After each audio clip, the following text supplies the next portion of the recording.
The morning of January the 19th, 2000. Orlando, Florida.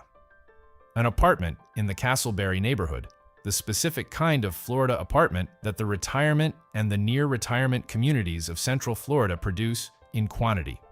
Comfortable in the modest sense, organized around the practical requirements of a person who is living alone and who has organized the living around what the living requires rather than around what the living could display. Denise Loader arrived at the apartment. She was the daughter. She had come because her mother had not answered the phone the previous evening, which was unusual in the specific way that things are unusual when they are departures from the established pattern, and when the departure from the established pattern in the case of a woman of 85 who lives alone is the departure that requires investigation rather than simple patience.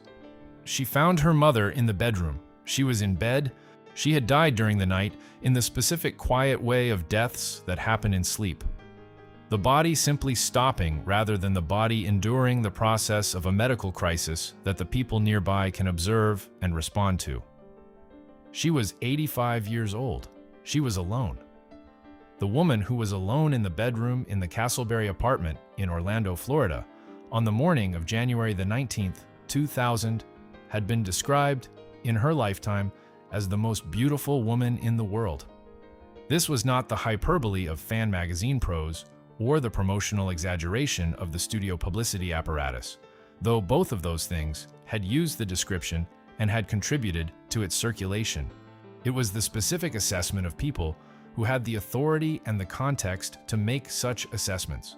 Directors, photographers, artists, the specific range of people whose professional lives were organized around the understanding and the depiction of human beauty, and who made it with the consistency that means the assessment is accurate rather than merely celebratory. She had been described as the most beautiful woman in the world. She died alone in a Florida apartment. And the most significant thing she ever did, the thing that changed the world in a more concrete and more lasting way than any film she ever appeared in, the thing that the world did not know she had done for the better part of 50 years after she did it, was not connected to her beauty at all. It was connected to her mind. Tonight, my friend, I want to tell you the full story of Hedy Lamarr. Not the beauty story, though the beauty is part of it. Not the Hollywood story, though the Hollywood years are part of it. The full story. The story of who she actually was, which is more interesting and more strange and more genuinely remarkable than the story of the most beautiful woman in the world that the mythology has organized itself around, and which the Florida apartment and the morning when her daughter found her require us to understand if we are going to understand what was lost when it was lost. Come with me. We are going back to the beginning to Vienna, Austria, in the year 1914. Hedwig Eva Maria Kiesler was born on the 9th of November, 1914, in Vienna, Austria, to Emil Kiesler, a bank director, and Gertrude Lichtwitz Kiesler, a pianist of professional training. The family was Jewish, though the specific relationship of the Kiesler family to the Jewish faith and the Jewish community was the relationship of the assimilated Viennese Jewish bourgeoisie of the early 20th century, present in the identity and in the heritage and in the specific vulnerability that the identity and the heritage produced in the years following the family's establishment in Vienna, but not the practice of the observant tradition. Vienna in 1914 was the specific Vienna of the late Austro-Hungarian Empire, the Vienna of Freud and Klimt and Mahler, and the specific concentration of intellectual and artistic energy that the imperial capital at the peak of its cultural confidence had produced, and that the subsequent decades of war and economic collapse and political catastrophe were going to disperse across the world in the specific way of energies that have no home in the place that produced them. She was educated in the way of the daughters of the Viennese professional class, well, in the broad sense, with the emphasis on languages and music and the specific cultural accomplishments that the class valued, and that the education of its daughters was organized around producing. She spoke German and French and English. She played the piano with the seriousness that her mother's musical background produced in the household as the standard for what musical engagement looked like. She was, from early, a person of the specific kind of intellectual curiosity that is not satisfied with the surface of things, and that keeps moving toward the underlying mechanics, the question of why the thing is what it is rather than simply what the thing is. She was also, from early, extraordinarily beautiful. The two things coexisted in her, in the specific way that they coexist in people who have both. Not always easily, not without the specific tension that the world's insistence on organizing itself around the beauty rather than around the intelligence produces in a person who is aware that both are present and who is aware that the awareness is not shared by the world that is receiving the beauty without seeing the intelligence. She understood from very early in the life that the beauty was organizing, that the beauty was the thing the world saw, and that the intelligence was the thing she had that the world was not seeing. She was 16 when she began appearing in films. The early German and Austrian films of the early 1930s used her beauty as the beauty was available to be used, as the visual fact that the camera records and that the audience receives as the primary experience of the film. The films were not ambitious in the artistic sense. They were the products of a specific commercial cinema that had specific requirements and that she met with the professional efficiency of someone who understood what the work required. And then, Ecstasy. Gustav Machati directed Ecstasy in 1933. It was a Czechoslovak film produced in Prague, and it was the film that made the young Austrian actress Hedwig Kiesler internationally famous in the specific way that films that generate public controversy make their performers internationally famous, which is the way of notoriety that is different from the way of admiration, but that produces the same quality of global recognition. The film contained a scene in which she appeared nude. It also contained a scene in which she appeared to experience sexual pleasure, in the specific way that the cinema of 1933 had not previously depicted, and that the cinema of most of the subsequent decades would also not depict, and that the cinema of 1933 receiving it produced the specific combination of condemnation and fascination that the depiction of female sexuality in film tends to produce in cultures that have organized their public discourse around the management of the female body and its visibility. The film was banned in several countries. In Germany, when Hitler came to power, the film was banned under the new cultural policies of the National Socialist government. In the United States, the Hays Code prevented the film's distribution for years. The film was screened privately at the Vatican for Pope Pius XI, which is one of those biographical details that sounds apocryphal and that is documented. She was famous. The fame was the fame of controversy, which is not the same as the fame of achievement, and the distinction was not lost on her. She had appeared in a film. The film had been seen by people across Europe and beyond. The fame that the film produced was the fame of a face and a body rather than the fame of an intelligence or a talent. And the receiving of it as the thing that she was known for was the beginning of the specific condition of her relationship to her own public life that the subsequent decades would develop and extend, and that the Florida apartment was the end of. She had married Fritz Mandl.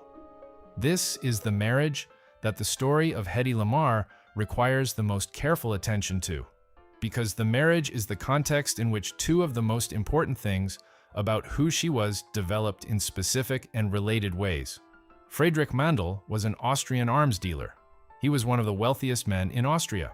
He was extremely conservative in his politics and extremely controlling in his personal relationships, and the marriage to Hedwig Kiesler, which began in 1933, was a marriage in which the controlling was systematic and comprehensive in the way of controlling that is organized around the total management of the person being controlled rather than the occasional assertion of preference.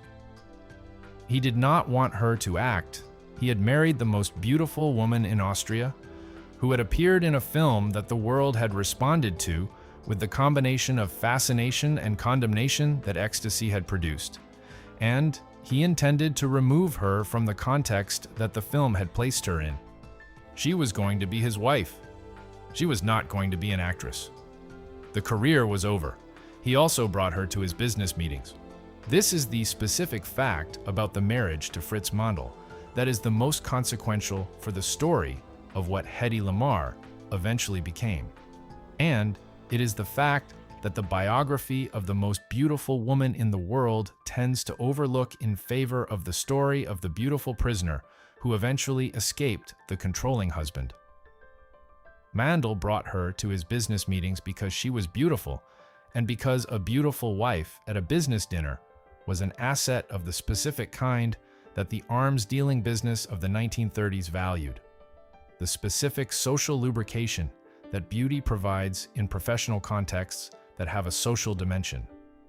She was there as the beautiful wife.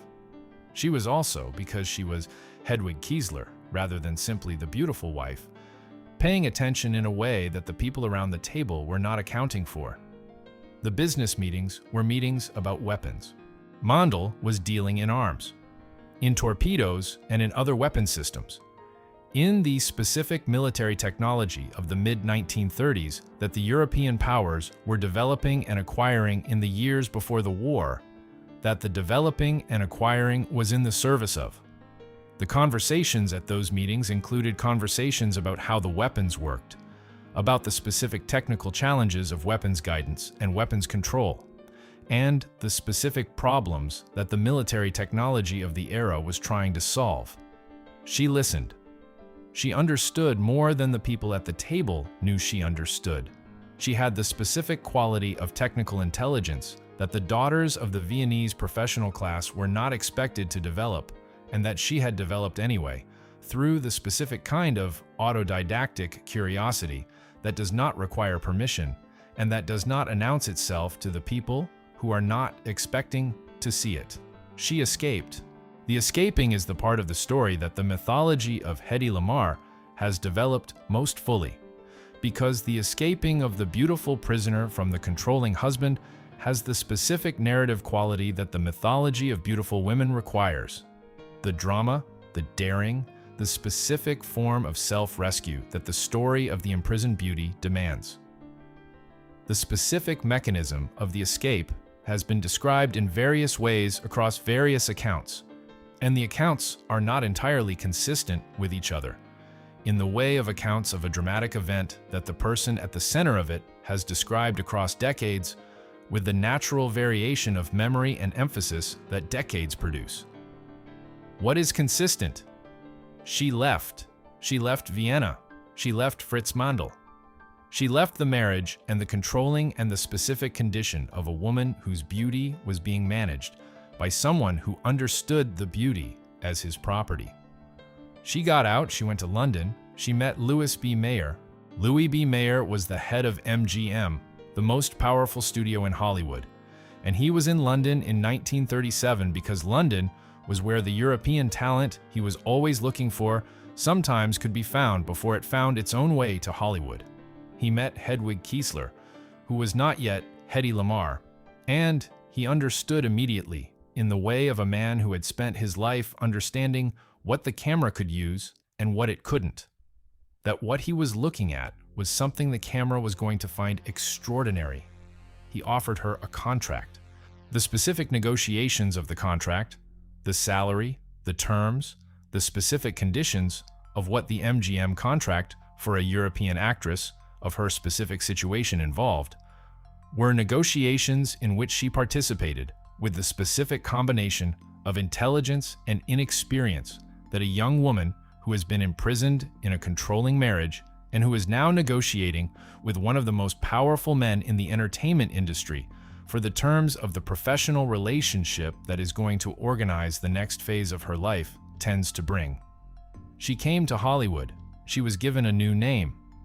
Hedwig Kiesler became Hedy Lamarr, Hedy from the diminutive of Hedwig, Lamarr from the silent film actress Barbara Lamarr, who had died in 1926 at the age of 29, and whose specific quality of dark, intense European beauty was the quality that MGM was associating with the new arrival.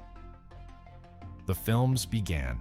Algiers in 1938, opposite Charles Boyer, was the first American film and the film that established the specific quality of her screen presence.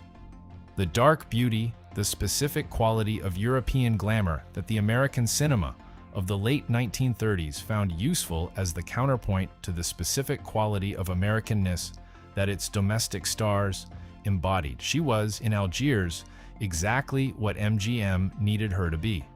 And she was it with the professional efficiency of someone who has understood the requirement and who is meeting it. The subsequent films were the films of the MGM career that the subsequent years produced: Comrade X in 1940, Come Live With Me in 1941, H.M. Pullum, Esquire in 1941, Tortilla Flat in 1942, Crossroads in 1942, White Cargo in 1942, The Heavenly Body in 1944, Experiment Perilous in 1944, Her Highness and the Bellboy in 1945. The list is the list of a prolific career, in the specific sense of the studio contract player, who is making the films the studio assigns in the order the studio assigns them, and who is giving the films what the films require, and who is, in the giving of it, producing the accumulation of credits that the career records as its evidence of existence. She was beautiful in all of them. This is the accurate statement about the MGM career. She was beautiful, and she was present, and she was professional, and she was in the specific way of the performers who are organized primarily around their visual qualities, the thing that the films needed her to be in the visual sense, without always being given the material that would have revealed what the visual thing was in the service of. The intelligence was there behind the beauty, in the specific place where it had always been, visible to the people who were paying the specific kind of attention that the intelligence required to be visible, and invisible to the people who were organizing their attention around the beauty, which was most of the people. She had a laboratory. This is the fact about the MGM career years that the career mythology of Hedy Lamarr almost never includes. And that is the specific fact that changes the entire account of who she was. She had a laboratory in her home, not the elaborate professional laboratory of a trained scientist, the laboratory of an autodidact, the specific accumulation of tools and materials, and the specific quality of organized workspace that a person who is serious about figuring out how things work creates for the figuring out. She was inventing. The specific things she was inventing during the Hollywood years were the expressions of the specific quality of her technical intelligence. The intelligence that Fritz Mandel's business meetings had been developing in ways he had not intended. She had ideas. She worked on the ideas with the same total absorption that the intelligence and the curiosity produced in her when they were directed at a problem that genuinely interested her. She met George Antheil in 1940. He was an avant-garde composer, an American, a man whose specific qualities, the musical intelligence, and the specific kind of unconventional lateral thinking that the avant-garde tradition in music tends to produce in its practitioners, were qualities that the conversation with Hedy Lamarr both recognized and complimented. They had a problem to solve. The problem was the torpedo. The specific military problem that the conversations at Fritz Mandel's business meetings had deposited in her understanding of how weapons worked was the problem of the radio-guided torpedo, the torpedo that could be guided to its target by radio signals. And that was, in the war that was now being fought rather than prepared for, one of the potentially most consequential weapons available. The problem with the radio-guided torpedo was the problem of jamming. The enemy could intercept and jam the radio signal that was guiding the torpedo, and a jammed torpedo was a weapon that was no longer under the control of the person who had launched it. She had an idea for the solution. The idea was frequency hopping. The specific technical concept of frequency hopping is the concept of a radio signal that does not stay on a single frequency, but that jumps between frequencies in a pattern that is synchronized between the transmitter and the receiver, so that a jammer who is trying to jam the signal by targeting a single frequency is unable to jam the signal because the signal is not staying on any single frequency long enough for the jamming to be effective. She and Antheil worked out the concept together. She brought the problem and the fundamental insight about frequency hopping. He brought the specific technical mechanism for implementing the synchronization. He suggested using the player piano mechanism, the specific technology of the automated piano roll, as the model for how the synchronized jumping could be mechanically implemented. The two ideas together produced the concept that they filed as a patent in 1941.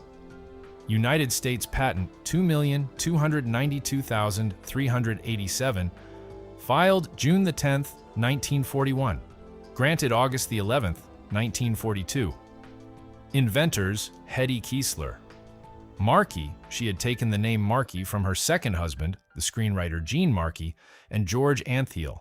The title of the patent was Secret Communication System. The patent was granted, it was not used. The United States Navy, to which the patent was offered, declined to implement the technology. The specific reasons for the declination are not fully documented in the available records, but the most widely cited account is that the Navy engineers found the mechanism too bulky for practical implementation on the torpedoes of the era. The technology was ahead of what the hardware of the era could support. The patent expired in 1959. The expiration was the specific expiration of a patent whose term had run and that had not been commercialized during the term, which meant that the technology it described entered the public domain. When the technology entered the public domain, it entered without the inventors receiving the compensation that the commercialization of the technology would have produced if the commercialization had occurred while the patent was in force. The technology that entered the public domain in 1959 was the fundamental technology of spread spectrum communication, the technology that the military eventually implemented in the 1960s, that the telecommunications industry eventually incorporated into the mobile communication systems of the late 20th century. And that is the underlying technology of the wireless communication that the 21st century runs on. The Bluetooth standard, the Wi-Fi standard, the modern mobile phone, the specific technology that allows the radio communication of the contemporary world to be secure and unjammable rests on the fundamental principle that Hedy Lamarr and George Antheil described in United States Patent 2,292,387. She received no compensation. The patent had expired. The technology was in the public domain. The people who commercialized the technology had no legal obligation to compensate the inventors, and they did not compensate them because the legal obligation was the only obligation they recognized, and the legal obligation did not exist. She knew. She knew what the technology had become, and she knew what the knowing of it was worth in the specific terms of the commercial economy that had benefited from the technology, and that had not compensated the people who had invented it. She said so. In the later years, in the specific way of a woman who has been in the specific position of having done the thing and not been recognized for it for a very long time, and who is now saying, clearly and without the performance of grievance, that the thing was done and that the not recognition was a fact. The Hollywood career ended in the early 1950s. The specific mechanism of the ending was the mechanism that the careers of Hollywood actresses of her era ended. The combination of age and the changing commercial preferences of the studios and the specific way the industry organized itself around the youth of its female stars in ways that it did not organize itself around the youth of its male stars. She was in her late 30s. The roles that had been available when she was in her 20s were not available in the same terms. The career that had been organized around the beauty was reorganizing itself around the absence of the beauty in the specific form the career had required. She had 6 marriages. Fritz Mondel from 1933 to 1937. Jean Markey from 1939 to 1941, John Loder from 1943 to 1947, with whom she had 2 children, Ernest Stauffer from 1951 to 1952, W. Howard Lee from 1953 to 1960, Louis Boys from 1963 to 1965. The marriages were the marriages of a woman who was, in the accounts of the people who knew her well across the decades, genuinely and persistently hopeful about the possibility of the relationship that would provide what she needed the relationship to provide, the specific quality of engagement and recognition that the public life, with its organization around the beauty, was not providing. She kept hoping. The marriages kept ending. She had a difficult relationship with the specific form of public attention that celebrity produces. She was known for her beauty. She was known for ecstasy. She was known for the MGM films. She was not known for the patent, for the laboratory, for the intelligence that had produced the frequency hopping concept that the world was eventually going to run on. The gap between who she was known as and who she was in the full account of herself was a gap that she carried across the decades of the celebrity and into the decades of the post-celebrity. She became reclusive in the later years. The reclusiveness was not the reclusiveness of a bitter or diminished person. The accounts of the people who maintained contact with her in the final decades describe a woman who was still sharp, still curious, still engaging with the world through the telephone and through the correspondence that she maintained with the people she chose to maintain it with, even as she chose to do this maintenance without the physical presence in the world that the earlier decades had required of her. She settled in Florida, Orlando, Florida, which is the specific geography of the retirement and near-retirement communities of Central Florida, with the specific quality of a place that is functional and comfortable, and that does not have the specific quality of the places that the public mythology of a person's life associates with the person whose mythology it is. She was not in Hollywood. She was not in Vienna. She was not in any of the places that the story of Hedy Lamarr's most visible years had been organized around. She was in Orlando, Florida, in a Casselberry apartment, in the specific condition of a woman in her 80s who has outlived most of the people who organized the decades of the public life and who is living the final years in the specific combination of the chosen solitude and the unchosen, forgetting that the final years of the very old tend to contain. There was a recognition. In 1997, 3 years before the morning when her daughter found her, the Electronic Frontier Foundation gave her the Pioneer Award, acknowledging the specific contribution that the frequency hopping patent had made to the technology that the contemporary world was organized around. She was 82 years old when the award was given. She was the first woman to receive the award. She accepted by telephone. She did not attend the ceremony in person because attending in person was not something the later years were organized around. She said, in the acceptance by telephone, "It's about time." She was right. It was about time. It was also 56 years after the patent had been filed and 38 years after the patent had expired and the technology had entered the public domain, and the people who had commercialized it had begun the process of building the commercial infrastructure of the contemporary world on the foundation of the concept she had described in United States Patent 2,292,387. She died on January the 19th, 2000. She was 85 years old. Her daughter found her in the morning, in the Casselberry apartment in Orlando, Florida, in the bedroom, in the specific quiet way of deaths that happen in sleep. Now, my friend, let me sit with you in the meaning of the morning and the apartment and the death. She had everything. She had the beauty that the world organized itself around as the primary fact of her existence. She had the intelligence that the world did not organize itself around, because the intelligence was behind the beauty and the world was not looking behind the beauty. She had the patent that described the fundamental technology of the contemporary world's wireless communication.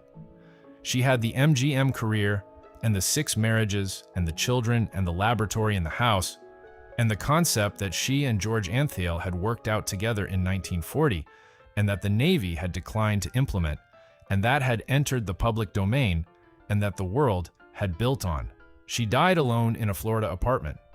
Not because the having of everything required the losing of everything in the specific dramatic way that the title of this story might suggest, but because the everything she had was organized in a specific and unusual way. The beauty that the world recognized and the intelligence that the world did not recognize. The patent that changed the world and the compensation that the world did not provide. The recognition that arrived in 1997 when she was 82, and the recognition that should have arrived in 1942 when the patent was granted, and that did not. The world gave her the beauty story. The beauty story ended in a Florida apartment at 85 with her daughter finding her in the morning. The other story, the story of the woman in the laboratory. The woman who listened at Fritz Mandel's business meetings. The woman who understood the torpedo problem and who worked out the frequency hopping solution with the avant-garde composer and who filed the patent in 1941. That story took longer to arrive. It arrived in 1997 when she was 82 with a telephone call accepting the Pioneer Award. It is arriving now in this story tonight. She was the most beautiful woman in the world. She was also the woman who invented the technology the world runs on. Both of those things were true. The world chose to know one of them. The other one was hers the whole time. Sleep well, my friend. And the next time you use your phone or your Wi-Fi or your Bluetooth, the next time you use any of the wireless technology of the contemporary world that rests on the fundamental principle of spread spectrum communication, know that the principle was described in a patent filed in 1941 by a woman in a laboratory in her Hollywood home, who was also, in the films that were released in the same years, the most beautiful actress on the MGM lot. She had both of those things. The world gave her credit for one. The other one was the one that mattered. She knew it the whole time.